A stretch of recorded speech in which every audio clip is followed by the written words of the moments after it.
यो चाहिँ हेर्नुहोस्, यो पोखराको सेती नदी। ल हेर्नुहोस् त, यसरी यो थुनिसकेको छ। पानी जाने ठाउँ चाहिँ एकदम साउडो हुनाको कारण पानी यसरी चाहिँ तपाईँको एक ठाउँमा जमेर ताल बनिसकेको छ।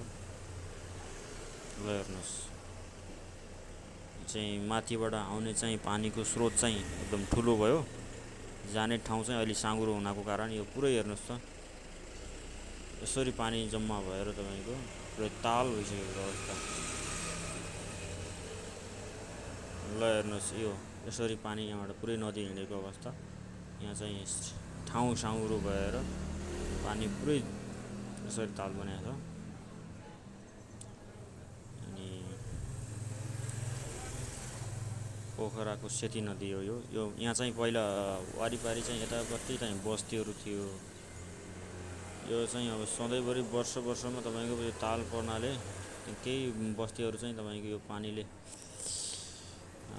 भत्काइसकेको अवस्था होइन। अनि अहिले चाहिँ यो बस्तीहरू चाहिँ सरिसकेको छ।